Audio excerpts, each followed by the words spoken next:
Cordiales saludos, bienvenidos a todos ustedes a Canal 8, este canal tinerfeño lagunero para todo el archipiélago, y bienvenidos al programa de Directo al Objetivo. Un programa que, como ustedes saben, lo dedicamos a realizar entrevistas a personajes de la vida pública de Tenerife, del archipiélago. Bien, no solo en las facetas políticas, sino también culturales, económicas, etc. En esta ocasión tenemos que saludar, darle la bienvenida, agradecerle que esté aquí y que haya aceptado la invitación, a don Manuel Jesús Correa Afonso, que es alcalde de La Victoria, ¿no? Por lo tanto, señor alcalde, bienvenido a Canal 8 y bienvenido al programa de Directo al Objetivo. Muchísimas gracias. Bien, por fin, vamos a ver si aclaramos una cosa. ¿Cuándo nació usted? ¿El 17 de abril de hace 45 años o 3 días antes, el 14, día conmemorativo de la República? Porque en eso de sacarle jugo a los días o de exprimirlos, como veremos en el transcurso de la entrevista, ha sido usted un adelantado, al menos en su adolescencia y primera juventud, porque usted no es viejo. ¿Cuándo nació? Bueno, realmente nací el Día de la República, un 14 de abril. Yo creo que ese sentimiento uno lo lleva desde muy pequeño, ¿verdad? ¿Lo marcó de alguna manera? Yo creo que sí, yo creo que esas cosas marcan.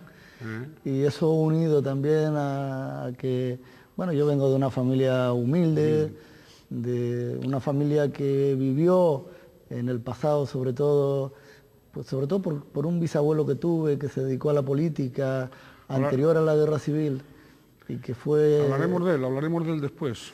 Bueno, pues eso marcó, ¿no? Marcó la formación que recibo en mi familia, y unido a ese 14 de abril, pues yo creo que se lleva bien, ¿no? ¿Pero qué es lo que pasó? ¿Que lo inscribieron 3 días después porque estaba cerrado el registro?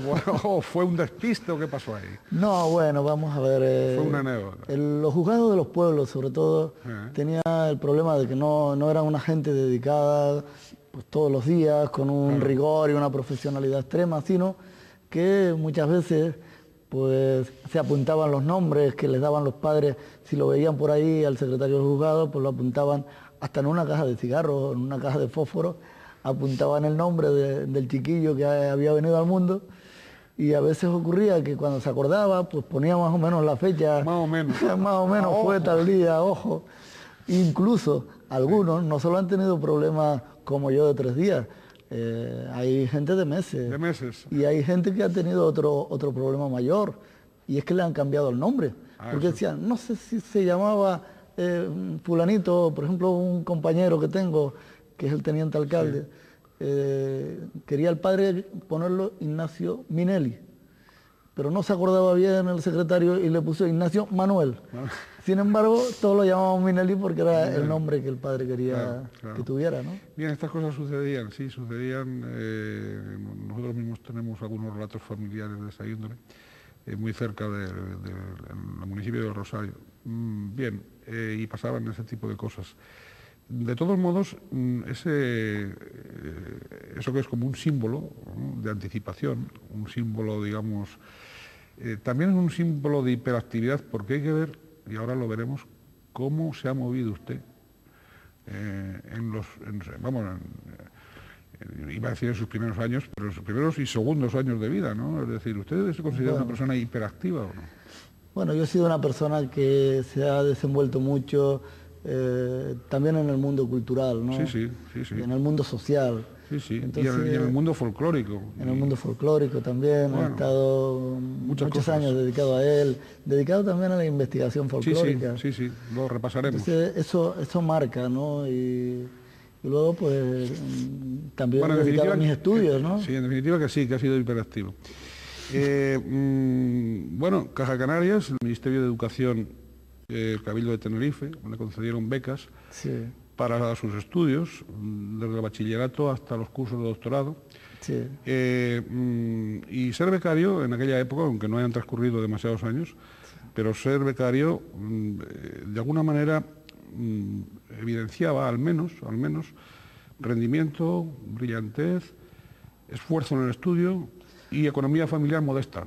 Es decir, ¿se conjugaban esas circunstancias en su caso? Sí, claro, es que sabes que En aquella época el número de becas era poco, por tanto había que esforzarse más para poder conseguir alguna. Yo no hubiese podido estudiar probablemente si no hubiese sido por todas estas ayudas que recibí, ¿no? Gracias a que, bueno, uno presentaba cierto expediente académico, pues contribuía, unido a la economía familiar, pues contribuía a que pudiese conseguir una beca, ¿no? Eso me permitió, pues, todo bachiller y toda mi carrera y los cursos de doctorado, efectivamente, hacerlo con becas. Hacerlo con becas.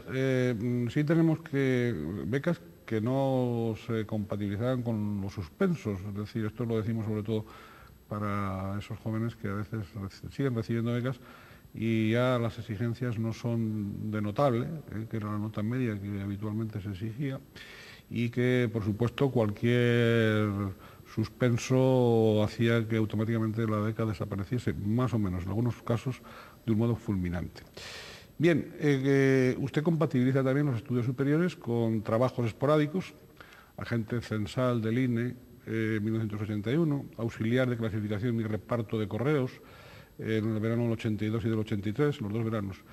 ¿Qué le atrajo a usted de la carrera de psicología? ¿Por qué estudia psicología? Es decir, tenemos un alumno becario, un alumno que trabaja, un alumno que procede de familia modesta, que tiene que romperse los codos en el estudio. Después ya veremos cómo eso, por eso yo lo empecé calificando, con su permiso, de hiperactivo, porque todo eso lo mezcla usted con una serie de actividades en distintos ámbitos, ¿no? Pero fundamentalmente lo que está claro, y de ahí el mantenimiento de las becas, de que usted se dedica al estudio también, ¿no?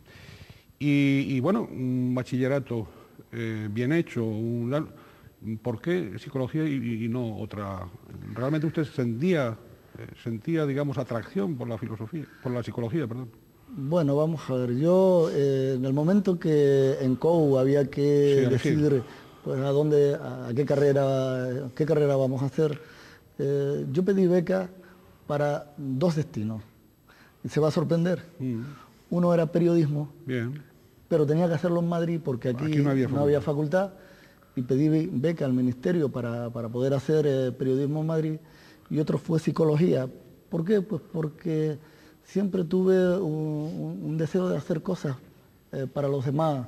Siempre me apasionó el mundo social.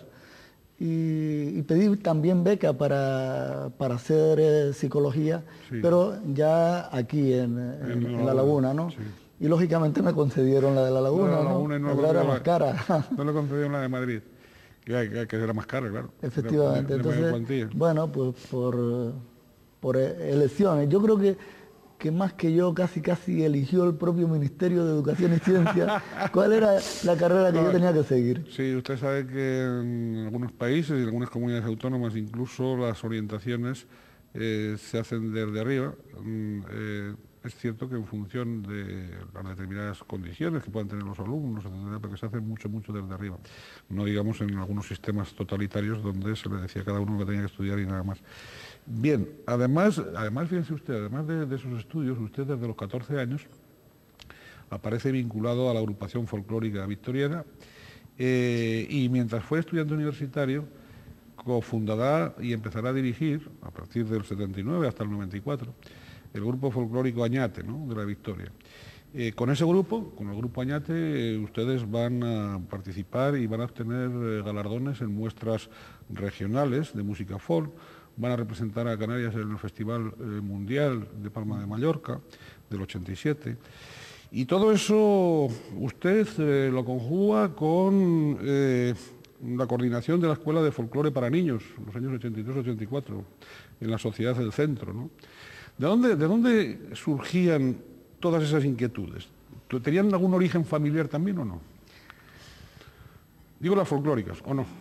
Bueno, vamos a ver, vivo en un pueblo rural, lógicamente, donde el folclore forma parte intrínseca de la manera de ser, ¿no?, de todos nosotros. Y eso hace que desde los 14 años pues empezamos a hacer actividad cultural y nos vinculamos con la vieja agrupación folclórica, ¿no? Empezó a surgir en nosotros el deseo de...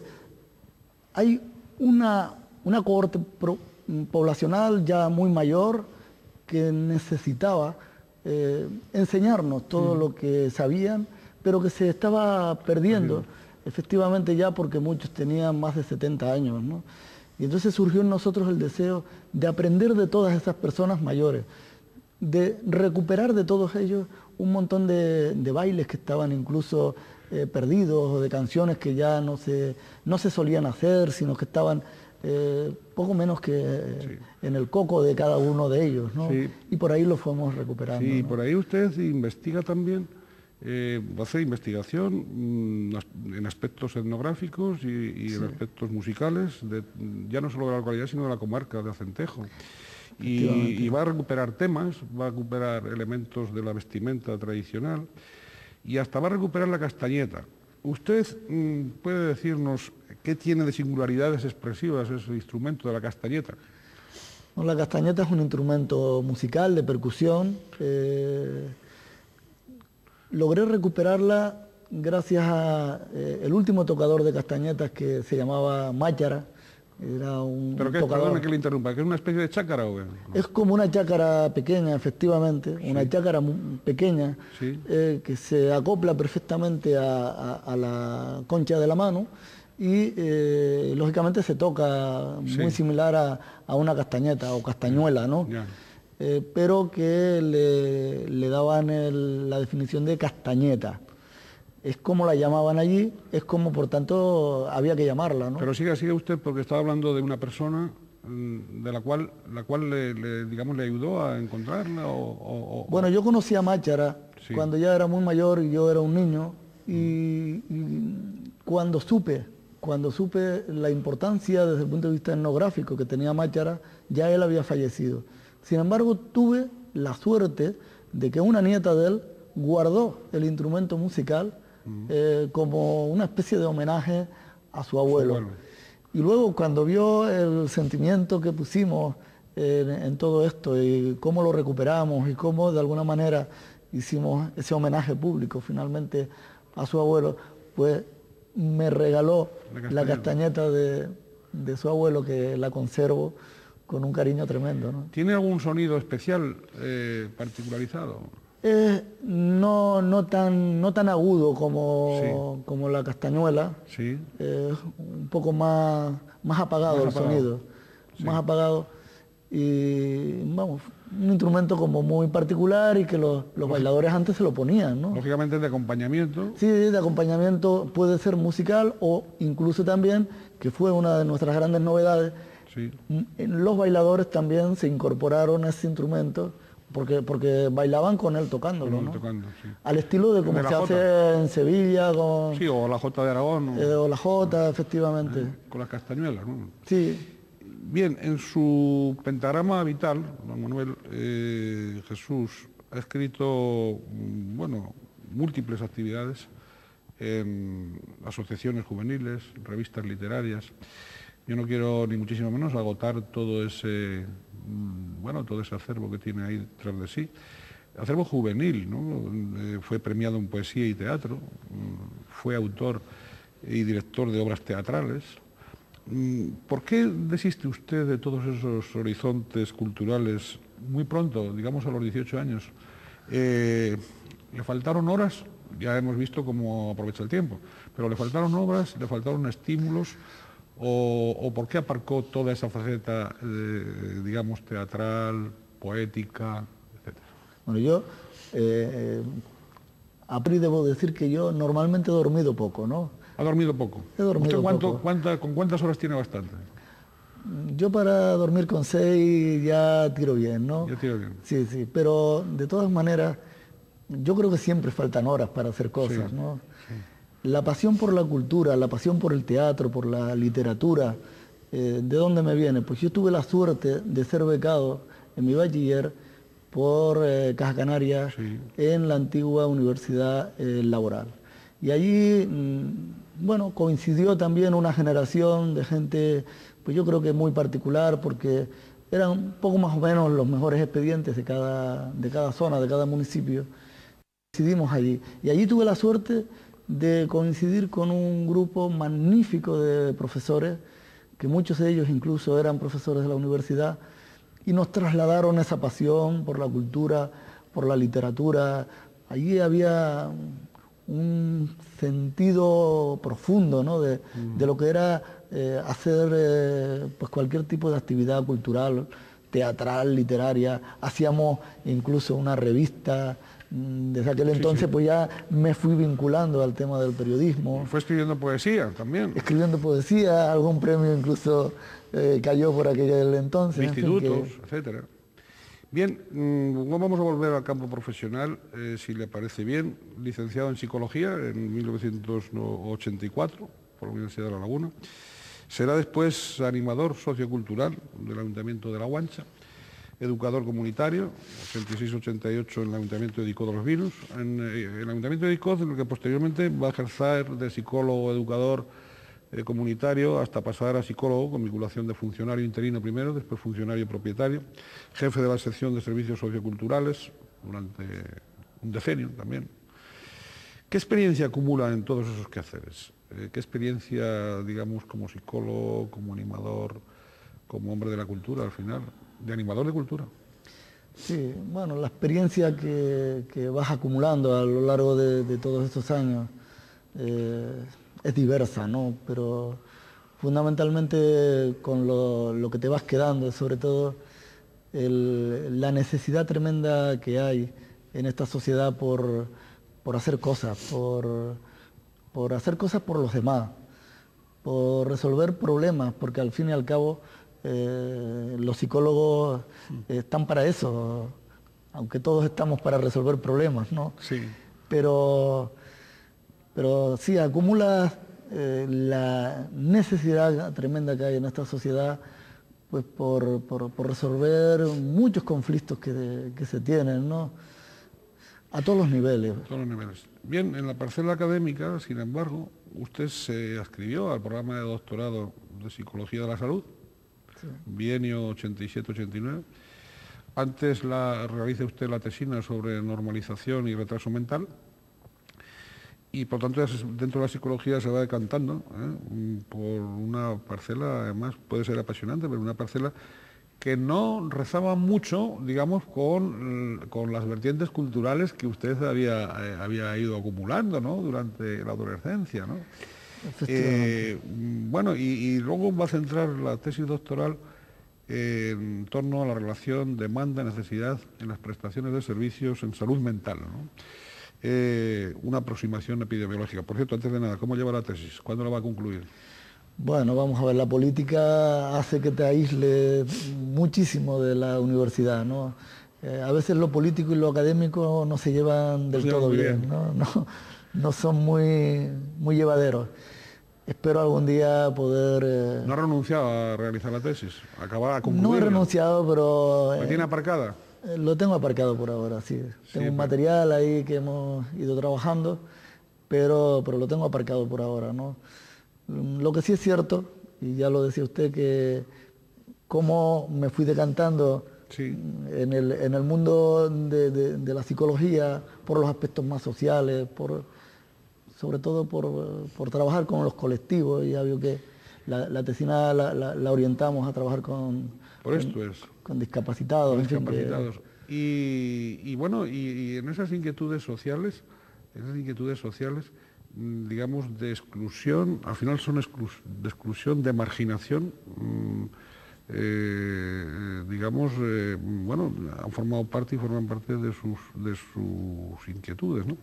Pero sí, llama la atención ese decantarse, digamos, por esos aspectos pues de retraso mental, etcétera, dentro de la psicología, porque podía haber continuado, digamos, con los aspectos culturales, llamemos tal, y en cambio no. Es decir, yo creo que la política luego te va también marcando mucho, influenciando mucho, ¿no?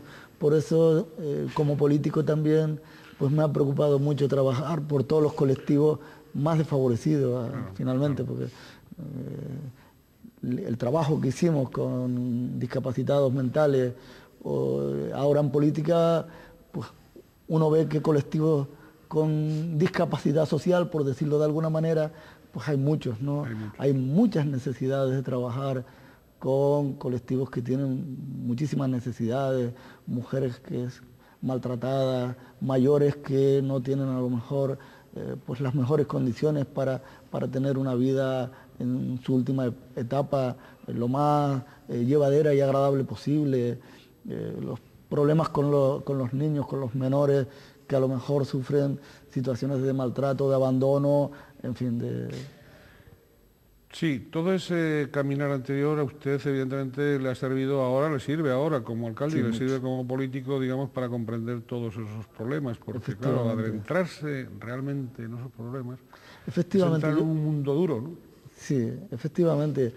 Yo entiendo mejor a esta sociedad Claro. en tanto en cuanto he partido desde la base, he sido capaz de terminar una carrera que me ha ayudado mucho también a llevar mejor la política. Y porque también surjo Sí. de una familia pues, que tiene también ciertas necesidades, ¿no? En esa etapa estudiantil que antes evocábamos, usted no solo entra en política, sino que accede a la Secretaría General de la Agrupación Socialista de la Victoria, de Acentejo, y va a ser concejal por el Partido Socialista Canario, PSOE, desde 1983. Si no me equivoco, desde los 23 años. A los 23 años es concejal, Sí, más o sí. menos. Fue cuando ya di el paso de decir, bueno, entro en el Partido Socialista, esperé Sí, pero perdone que me interrumpa, pero entra y no solo entra. Por eso he comentado esto. No solo entra, sino que se convierte en secretario general, es decir, se convierte de la Victoria, ¿no? Entonces en la Victoria tampoco debería haber muchos socialistas militantes, hombre. Bueno, era una petición que algunos compañeros viejos socialistas hacían, decía, este que es más joven, que consideramos que puede tirar un poco de este carro, pues queremos que entre, pero que sea el secretario general. Y bien, al final acepté aquella invitación que se me hizo y aquí estamos, ¿no? Bien, cuando usted se sienta por primera vez en el salón de sesiones, le voy a hacer una pregunta que quizá pues le pueda sorprender o le pueda... digo que cuando se sienta por primera vez, ¿le acompaña a usted en aquellos instantes la memoria de su bisabuelo, de don Gregorio Pérez Oliva, que también había sido edil del municipio? ¿Le acompañó esa memoria o no? ¿Se emocionó usted o no? Yo siempre he tenido como acompañante pues la figura de mi bisabuelo, ¿no? Porque vivió una época donde sufrió mucho, sufrió la persecución política, de hecho se tuvo que ir a Cuba porque fue perseguido aquí, ¿no? Y lógicamente cuando das el paso y llega finalmente al ayuntamiento y por primera vez me veo, bueno, pues aquí sentado en esta corporación local donde mi bisabuelo un siglo atrás estuvo también sentado, casi un siglo atrás, porque luego coincidió el siglo siendo ya yo alcalde del municipio, cosa curiosa. ¿Consiguió? Yo celebro de alguna manera, siendo alcalde, la llegada del 2005 y mi bisabuelo del 2005, del año 2000, perdón, y mi bisabuelo, pues en 1900 era también concejal del ayuntamiento, un siglo atrás exactamente. Un siglo atrás exactamente. ¿Tuvo que exiliarse de alguna manera en Cuba? ¿Hacia qué años y por qué? O sea, ¿él era republicano? Estuvo como 14 años en Cuba y hasta que volvió ya pues enfermo porque trabajaba muchísimo, prácticamente día y noche y volvió ya pues... Ya mayor. Sí, ya para olvidarse totalmente de la política y dedicarse a vivir. Pero digamos que no tuvo comprensión, sufrió de alguna manera persecución política, claro. Sí, claro. Sí. ¿Por qué? ¿Por ser honrado? Por ser honrado, porque a él le piden que se pasase en aquel entonces con el grupo que era un poco el gobernante en el municipio. Veían que él era una persona coherente, honrada, y él dijo que no, que él no se pasaba, tenía sus ideas y quería que se las respetasen. Y entonces lo que le dijeron es que, bueno, pues si no te vienes, te hacemos ir a la mili 5 años. Y él lo que le vino a decir al final, bueno, ustedes no serán quienes me verán con un fusil en la mano. Y por eso...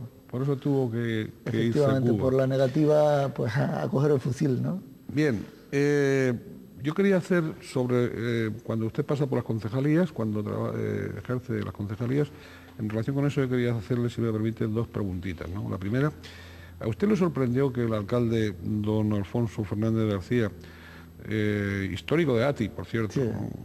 Contara con usted para la delegación de bibliotecas, siendo usted quien era, es decir, secretario del PSOE, secretario general del PSOE en la Victoria y socialista de Cabo Rabo? Fue una sorpresa, si bien yo siempre tuve claro que era un caramelo envenenado, ¿no? Porque, ¿Por qué? ¿Por qué? Porque sabía que más pronto o más tarde me la daría doblada, ¿no? Estaba claro, ¿no? De hecho, más o menos fue así, porque cuando la biblioteca empezó a coger forma, era la primera vez que se montaba una biblioteca en el municipio, no había hasta el momento que yo como concejal empecé a promoverla, y cuando se empieza a montar, pues claro, como exigía más, exigía algún personal, exigía más libros, pues eso ya no le gustaba y no, están molestándome, así que nada, damos paso a otro, ¿no? Pero bueno, son las cosas de la política y hay que entenderlo así. La otra pregunta que quería hacerle es, ¿sus vínculos profesionales con el Ayuntamiento de Icod le favorecieron o le perjudicaron, digamos, durante sus etapas de concejal? Bueno, como profesional, de alguna manera, ¿no? Como profesional en un momento dado, yo empecé trabajando en el municipio de La Guancha sí, ya lo comentamos. Y posteriormente se convocaron unas plazas en Icod, me presenté y las saqué, ¿no? Mi relación con Icod es absolutamente profesional y por tanto no tengo otra vinculación, ha sido... Sí, dentro de lo profesional no ha habido mayor problema, ¿no?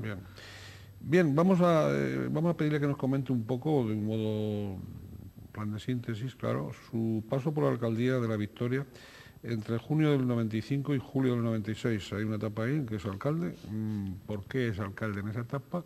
¿Qué hace durante esa etapa? ¿Y por qué deja de ser alcalde en el 96? Yo soy en el año 95 efectivamente alcalde porque 4 años antes habíamos formado un pacto de gobierno con el Partido Popular y en el año 95 pues el Partido Popular, ningún partido tenía mayoría absoluta y en aquel entonces pues producto de las negociaciones me nombran alcalde, consigo el apoyo en este caso del Partido Popular para ser nombrado alcalde. Pero poco después, lógicamente, los movimientos de Coalición Canaria empezaron a gestarse, tocaban al PP, me tocaban a mí, a los que éramos miembros del PSOE, con la finalidad de intentar formar una nueva mayoría, ¿no? Y yo siempre les decía, hubo un momento para hacerlo, yo mismo ofrecí esta posibilidad, pero ustedes no quisieron, ¿no? Fruto de eso, durante varios meses, Coalición Canaria pues intentó por todos los medios hacer un pacto con nosotros, pero siempre nos negábamos porque entendíamos que ya no era tiempo sino de gestionar, de trabajar y de pensar en el municipio y no en este tipo de movidas políticas, ¿no? Finalmente Coalición Canaria se une, consigue los votos del Partido Popular. El Partido Popular traiciona aquel acuerdo que había tenido en el año 95 y me ponen una moción de censura en julio del año 96 y ese fue el motivo. O sea que y tiene que dejar de ser alcalde, ¿no? Es decir, dejo de ser alcalde. Un año, ¿no? En ese año no le dio tiempo a hacer muchas cosas como alcalde, ¿o hizo alguna? Pero yo creo que conseguí algo muy positivo. ¿Sí? Conseguimos algo muy positivo. ¿Qué fue? Marcar un estilo, una forma de hacer las cosas, una manera de ser. En mi pueblo, el vecino veía a lo mejor el ayuntamiento muy distante, al alcalde excesivamente elevado.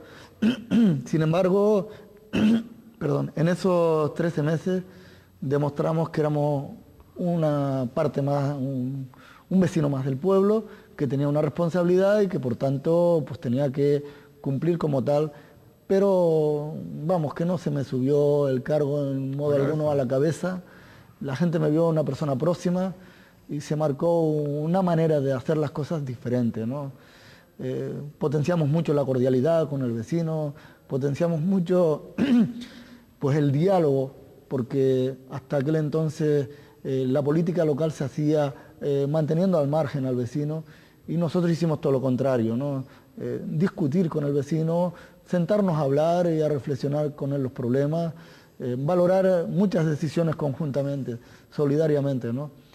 Y así fue, ¿no? Y yo creo que eso, junto con la traición a la que nos vimos sometidos por parte del Partido Popular, pues contribuyó a que el pueblo dijera, bueno, pues consideramos que el apoyo se lo merece la gente del Partido Socialista, y en este caso, pues, en mí como alcalde, ¿no? Y ustedes obtienen triunfo electoral en el 99, y a partir del 13 de junio del 99 hasta hoy, 13 de junio, por lo tanto estamos en fechas de cumpleaños estos días, con su permanencia en la alcaldía desde el 99 hasta hoy, ¿no? Bien, desde el 99 hasta hoy, aparte de ese estilo que usted y de ese modo de practicar el diálogo con los vecinos, de acercar el ayuntamiento a los vecinos, de acercar a los vecinos al ayuntamiento, de que no los vieran allá lejos, sino que los tuvieran accesibles como unos convecinos más, pero con esa responsabilidad de gobernar el municipio, centrándose en los problemas locales, en las cuestiones de cada familia, etcétera. Aparte de ese estilo, que es importante y por supuesto, pues valió la pena ese año, si en ese año abren un cauce de esa naturaleza, que es lo que además les va a dar después, previsiblemente, los triunfos electorales posteriores, ¿eh? No se olvide de eso. Supieron invertir de alguna manera. Bien, pero digamos, con ese bagaje y con tal, desde el 99 hasta hoy, o hasta 2003, si usted quiere, qué realizaciones, después hablaremos de las cuestiones actuales, ¿no? y de próximo futuro, pero lo pasado, es decir, en la última legislatura, digamos, en que usted es alcalde, ¿de qué logros se siente usted, pues, y su equipo más satisfechos, ¿no? Bueno, vamos a ver, yo creo que hay muchas cosas, sí, hay muchos logros, pero por sintetizar en algunos que nos sirvan un poco como botón de muestra. Mire usted, pues mi pueblo, por ponerle un ejemplo, no tenía parques infantiles, hoy tiene 5. ¿No tiene parques infantiles hasta el 99? No tenía. Hoy, sin embargo, pues tenemos 5.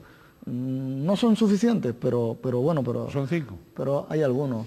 No tenía un centro, por ejemplo, para atender a las mujeres víctimas del maltrato.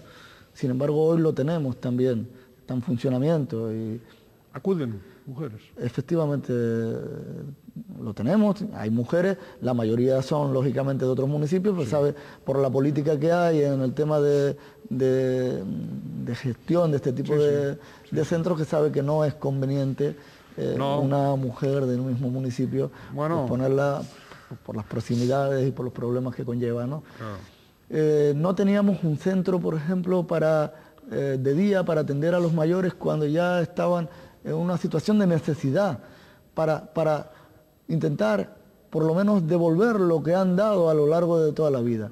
Sin embargo, hoy tenemos también un centro de día donde estamos atendiendo a unos 30 mayores, ¿no? No teníamos, pues, por ejemplo, una ludoteca, un lugar de juegos para nuestros niños. Hoy lo tenemos. Había un centro ocupacional, pero bueno, no tenía una configuración clara porque el edificio o el lugar donde estaban no reunía todas las condiciones. Pues hoy disponen los discapacitados de un centro ocupacional con varios talleres, en fin. No había, por ejemplo, que lo estamos en este momento construyendo, un centro para atender a los niños con problemas de parálisis cerebral. En este momento se está desarrollando y se está concluyendo en el Pinar, que es donde hemos ido incorporando todas las instalaciones de centros públicos. No teníamos un pabellón cubierto. hoy tenemos un pabellón cubierto para hacer deporte en bajo techo, ¿no? En fin, había una serie de necesidades que teníamos que ir cubriendo. En el caso del fútbol, por ejemplo, teníamos un campo de tierra, pues hoy tenemos un campo de césped artificial perfectamente dotado, ¿no? No teníamos, o sí teníamos, pero no servía, un terreno para la práctica de la lucha. La Victoria de Acentejo ha sido un pueblo por excelencia logístico. Claro. Sin embargo, ya no se podía utilizar el viejo terreno porque las medidas, las dimensiones eran muy pequeñas y había que dimensionarlo. Pues hoy tenemos ya un terreno también en perfectas condiciones. En fin, que son algunas de las ideas, o no teníamos, por entrar en otro tipo de política, no se daban ayudas de libros para que nuestros niños pudieran estudiar. Sin embargo, ahora todos los niños reciben libros gratuitamente. No había ayudas para los universitarios para que sacaran sus estudios. Hoy todos los universitarios que lo solicitan reciben una ayuda. En fin, son algunos botones de muestra que nos hablan de un antes y un después, ¿no? Oye, y hablando de las infraestructuras, sobre todo, teniendo en cuenta que el gobierno del Cabildo y el gobierno el gobierno autónomo no son precisamente del color político al que usted pertenece, es decir, no son socialistas, todas esas consecuciones le han exigido algún plan de gestión superior al que sería normal en un alcalde, o se siente satisfecho del trato recibido? Bueno, vamos a ver, el plus más importante que probablemente hemos pagado es que para conseguir algo tenemos que ser muy insistentes, tenemos que estar muy encima, cuesta mucho más. Hemos sacado algunas cosas, no todas las que nos hubiese gustado, porque también el número de proyectos que hemos presentado han sido muchísimos más, ¿no? O sea, nos racionan bastante. Está claro que no trata de la misma manera el gobierno del Cabildo a los ayuntamientos que somos socialistas, o el gobierno Canarias no trata de la misma manera a los alcaldes y ayuntamientos que somos socialistas que a los que no lo son.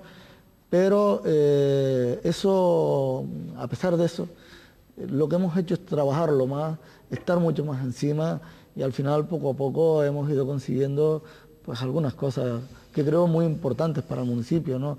Porque, por ejemplo, a nivel viario, pues hemos renovado prácticamente buena parte de los viarios del pueblo, ¿no? Un pueblo que no tenía, por ejemplo, saneamiento, y que estamos pues ahora incorporando todas las canalizaciones, a ver si en un futuro ya más inmediato pues tenemos una depuradora y por fin podemos depurar agua. Vamos a ver si en los próximos años ya se consiguen. Ya por lo menos tenemos pues todos los informes favorables y la futura financiación prácticamente prevista, ¿no? Bien, la Victoria tiene también una dimensión agraria importante. Agricultura, quería yo, en fin, que nos hablase pues de las prestaciones que se están realizando, de algunos proyectos, no sé, desde la bodega comarcal hasta la estación meteorológica, que creo que también está en proyecto, ¿no? Sí, efectivamente, veo que se detiene mucho en las cosas que son un tanto innovadoras, ¿no? Pero a nivel agrícola, efectivamente, nosotros hemos trabajado a varios niveles. Por un lado, lógicamente, facilitando pistas agrícolas para que los agricultores pudieran llegar a sus terrenos, porque muchos de ellos los estaban ya abandonando porque no podían llegar. Pero también hemos trabajado dotando una oficina del agricultor para asesorar, para ayudar, para informar, para hacer analíticas de tierra, de vino, de mosto a todos los agricultores, cosa que no existía tampoco antes de yo llegar a la alcaldía. Y lógicamente ese proyecto que usted dice que ha suscitado mucho interés, pues efectivamente trata de dotarnos de una infraestructura informática y que permitiría, mediante una serie de unidades que se ubicarían a distintos niveles de altitud, facilitaría una serie de información de tipo atmosférico, de humedad, de otro tipo de parámetros, y lógicamente un técnico o una técnico en este caso condensaría toda esa información y informaría a cada uno de los agricultores pues qué tipo de tratamiento es el que hay que aportarle al producto, ya sea a la papa, ya sea a la uva, en fin. Y se diría qué producto es el que hay que administrar, en qué cantidad, con qué tipo de dosis es la que se hay que dar, para sobre todo anticipar la llegada de las enfermedades y que no puedan entrar en los cultivos. Esa es, en síntesis, la idea, pero lo hacemos lógicamente con una estructura informática y... Pues una idea, un proyecto vanguardista, sí. es ir a una agricultura ya de pleno siglo XXI. Por cierto... Estamos en el siglo XXI. Sí, sí, pero yo hablo de pleno, estamos en los comienzos. Pero usted, bueno, estamos en el comienzo. Usted por aquello inicial que habíamos hablado de ganarle tiempo al tiempo, esta idea, por ejemplo, pues está muy poco extendida, por lo menos en ha suscitado el interés de la Consejería del Gobierno, que nos ha invitado a comunicarla, ¿no? A que ustedes se la comunican a ellos, no ellos a ustedes. Está bien. Bueno, a veces no, sí, hablan bien, sí, ¿no? hay una obra misericordia que se llama enseñar al que no sabe. Vamos a ver, Luis Manuel, agricultura vanguardista o instrumentos para conseguir esa... en un municipio donde va a haber gente joven para la agricultura o no. Yo espero que cada vez más los jóvenes entiendan que la agricultura, nuestro territorio, debe ser muy tenido en cuenta, más tenido en cuenta. Afortunadamente la Victoria de Centejo es un municipio donde el amor a la tierra que le tienen todos los vecinos, todos los que tienen algún terruño por allá, el amor a la tierra, digo, es enorme. Por eso la procuran tener siempre en explotación. Es habitual subir a cualquier lugar de la Victoria y ver los campos cultivados. No hay ninguno baluto, vamos. No hay baluto, hay muy poco, cada vez menos, porque con esa apertura que hemos hecho de pistas, pues ya la gente llega con más facilidad. Ya no hay caballos y mulos como antaño y por tanto hay que facilitar unas pistas donde pues el vehículo pueda llegar, ¿no? El coche pueda llegar. Y de hecho, pues yo creo que han tomado buena nota los agricultores y mantienen perfectamente atendido el territorio. Pero me preocupa efectivamente lo que usted dice.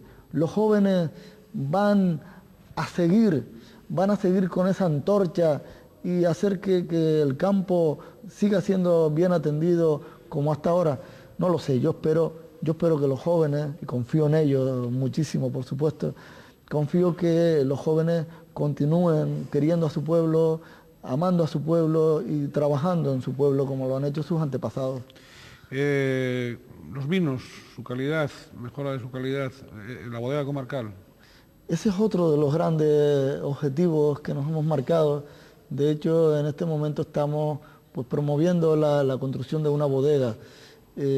Precisamente mañana incluso tenemos una reunión con agricultores para valorar este proyecto que ya está prácticamente enfocado y vamos a ver, estamos con los trámites de subvención ante Madrid, ante todas las instituciones públicas, pues para conseguir que toda la zona de la comarca que tiene los mejores tintos de toda Canarias, pues finalmente se mentalicen y piensen que podemos hacer los mejores vinos, las mejores reservas, porque hay que ir a vinos de calidad.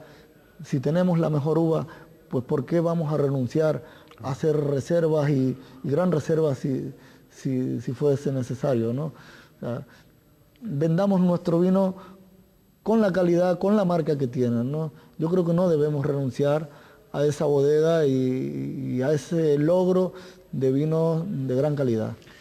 Bien, señor Correa, urbanismo, Plan General de Ordenación Urbana, ¿cómo va?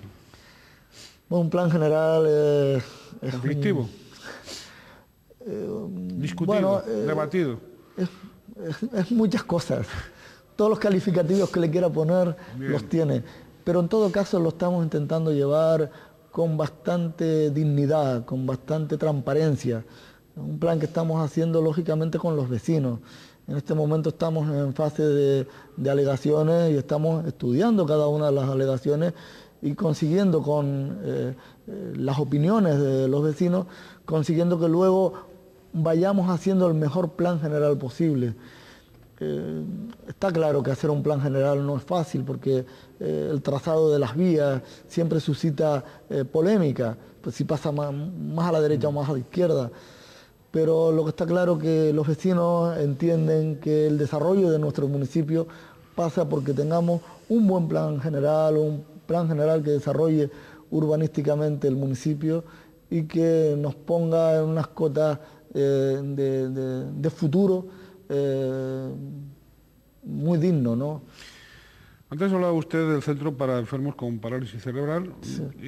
Pero también en el área social, creo que tienen ustedes pues servicios de logopeda, de abogado gratuito, para muchos temas, de ginecología, de atención a las drogodependencias. Sí, efectivamente. El campo social es probablemente nuestro permanente caballo de batalla. Entendemos que trabajar con los que tienen más desigualdades nos parece lo más adecuado, ¿no? Tenemos que trabajar más para que los desiguales sean más iguales. Esa es un poco esa máxima que perseguimos los socialistas, ¿no? Y por ello, pues, todos los colectivos que tienen ciertas dificultades, pues siempre están en nuestra mente, ¿no? En nuestra gestión diaria. A lo mejor es posible que no hagamos las cosas todo lo bien que desean los demás, pero que no quepa la menor duda que siempre el trabajo con los colectivos que más lo necesitan ha sido una constante, ¿no? En nuestra gestión. Ojalá continúe. Cultura, al año del Quijote. Ustedes, por cierto, impulsan en la medida de lo posible, claro, pero impulsan publicaciones, programas de actividades en colegios, etcétera. La cultura es otro de los horizontes que usted sí que no ha echado en saco roto, digo, en todo aquello que fue acumulando. Bueno, vamos a ver, los 400 años del Quijote era una efemérides que probablemente ha marcado mucho, ¿no? De hecho, hemos visto cada vez que se visita, por ejemplo, otros ayuntamientos a lo mejor más peninsulares, esa importancia tremenda que se le da al Quijote, ¿no? Y esto nos está permitiendo también hacer una apuesta por la cultura. Nuestros jóvenes deben convivir más, compartir más, todo tipo de movida cultural, y el Quijote nos permite, desde luego, adentrarnos en ese tipo de actividades, ¿no? Hemos querido hacer un año Quijote un tanto singular. Probablemente no todas las corporaciones han tenido una programación como sí la hemos hecho nosotros, donde incluso, sobre todo por parte de la Concejalía de Cultura, Víctor González, que es el concejal, pues idearon una serie de concursos que decía, si el Quijote hubiese pasado por la Victoria, pues, entonces se convocaron una serie de concursos, y ya fuese a nivel poesía, a nivel cuento o a nivel de cómics, en fin, una serie de modalidades, y los chicos, pues, ¿qué hubiese pasado si el Quijote hubiese pasado por la Victoria, ¿no? Y eso ha resultado como muy interesante, ha permitido una manera de compartir sensaciones, de compartir sentimientos unos con otros, ¿no? Y creo que es positivo, ¿no? Sin duda. Todo lo que hagamos por la cultura yo creo que es poco, ¿verdad? Es poco, y si se hace mucho por la cultura, por supuesto que pasará el Quijote por la Victoria. Y no una sola vez. Bien, señor alcalde, se nos va acabando el tiempo. Yo, antes de hacerle un par de preguntitas finales, que quisiera, sí, dentro de lo que es la labor del municipio, la labor en el ayuntamiento, su labor de alcalde, la de su equipo. Por cierto, ¿usted está satisfecho con su equipo? Sí, bueno, yo tengo que reconocer que probablemente soy de los alcaldes que mejor equipo humano tengo a mi alrededor, ¿no? Tengo un grupo de concejales muy buenos, muy competentes, muy compenetrados en su gestión, en fin, que están haciendo muy bien las cosas. Lógicamente, en toda gestión siempre hay lagunas, siempre hay errores, eso es normal, nadie es perfecto, somos humanos y como tal, pues seguramente cometemos más de un error. Pero en todo caso, creo que la gestión que estamos haciendo es una gestión muy optimista que nos invita pues a poder a continuar, a seguir luchando por los mejores logros para la victoria del Centejo. La lealtad es una suerte. Quiere decir que no le rebañan el césped debajo de los pies. Bueno, en política nunca se sabe, ¿verdad? Nunca se sabe, pero no, por ahora no. Por ahora no hay ningún problema en ese Muy sentido. Ante todo somos un equipo donde prevalece la humanidad, ¿no? Es importante. Y yo creo que eso nos hace ver las cosas de otra manera, con nuestras confrontaciones, cosa que es normal, pero ante todo valorando las personas, ¿no? Sí, volviendo, vamos a ver, usted ha ocupado cargos insulares importantes dentro del Partido Socialista. Algunos. Bueno, cargos importantes insulares, ¿no? ¿Cómo ha vivido la última crisis del Partido Socialista en Tenerife? Y sobre todo, aparte de esa crisis padecida, ¿cómo ve la situación actual del partido en la isla? Y bueno, incluso qué perspectivas le ve ante esta nueva situación política que tenemos ahora, ¿no? Bueno, vamos a ver, en el Partido Socialista Insular, sobre todo lo que es el PSOE tinerfeño, pues ha tenido momentos de cierta crispación. También tenemos que entender que cualquier cambio generacional siempre suscita tensiones. Eso es obvio, ¿no? Probablemente yo compartí una época con Santiago Pérez al frente de la Secretaría General. Usted es vicesecretario. Y yo de vicesecretario, efectivamente. Entonces, fue una época también difícil porque entendíamos que el Partido Socialista tenía que marcar la diferencia. Veníamos de muchos años de cierto entreguismo, de estar en la oposición en Tenerife, en la oposición en Canarias, y hacía falta regenerar el partido, revitalizarlo, dotarlos también de dirigentes jóvenes, de otros dirigentes que un poco pues siguieran tirando por este partido, ¿no? Y lógicamente pues, ese ha sido un periodo difícil, pero que creo que poco a poco se han ido creando una nueva camada de políticos. En muchos ayuntamientos han ido abordando nuevos políticos y se han ido consiguiendo alcaldías con nuevas caras, cosa que ha sido positiva. Y no podemos olvidar que cualquier partido que se plantee ese cambio generacional, pues tiene las tensiones lógicas, ¿no? Nosotros creo que las pasamos con alguna que otra crispación, cosa cierta, ¿no? Pero creo que el Partido Socialista en este momento es un Partido Socialista fuerte, un partido fuerte y que aspira más que nunca probablemente a conseguir el gobierno de la isla y también, como no, en el 2007 pues a conseguir el gobierno a nivel regional. No esperaba mucha gente que consiguiésemos el gobierno de la nación, sin embargo ahí está el compañero José Luis pues al frente del gobierno y seguramente pues el 2007 marcará una nueva manera de hacer la política en Canarias con el Partido Socialista dentro del gobierno y también en la isla con seguridad. Muy bien, señor Correa Afonso, se nos ha ido el tiempo, lamentablemente. A mí me han quedado cantidad de preguntas para hacerle, pues desde la Mancomunidad del Norte hasta toda su participación en la Federación Canaria de Municipios, en la FECAN, etcétera, etcétera, pero el tiempo es un dictador. Parece mentira, pero se ha ido rápido hasta ahora. Se le ha ido rápido la hora. Pues mire usted, el tiempo es el tiempo. Bien, Inés-Horable, ¿usted quiere agregar algo más? Bueno, ante todo, gracias a Canal 8, gracias a usted también por darme esta oportunidad y porque la verdad que ha sido una entrevista diferente, ¿no? El hecho de hacer ese pasaje... ¿El mejor o en peor? Por haber hecho ese pasaje probablemente histórico, sí, que ubica un poco con más realismo. Bien. Sí, es que nos dice dónde estamos y por qué, ¿no? Claro.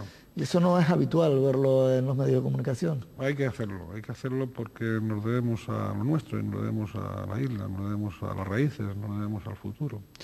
Y un futuro sin raíces no... Efectivamente, no hay futuro sin raíces, no hay futuro sin pasado, ¿no? Exactamente. Y bueno, los canarios de eso sabemos mucho. Bien, pues en eso estamos. Muchísimas gracias. Aquí cuente con nosotros para colaborar en todo lo que el municipio de La Victoria, de Acentejo, de sus convecinos, necesiten. Y modestamente nos tienen a su disposición. Aquí estaremos siempre y estaremos al servicio de todos, sin mirar colores políticos. Aquí estamos. Muchas gracias y gracias a todos ustedes por su atención. Nos despedimos hasta un próximo programa, deseándoles, como siempre, que procuren ser felices en la medida de lo posible. La medida de lo posible es tratar de no fastidiar al prójimo ni al lejano.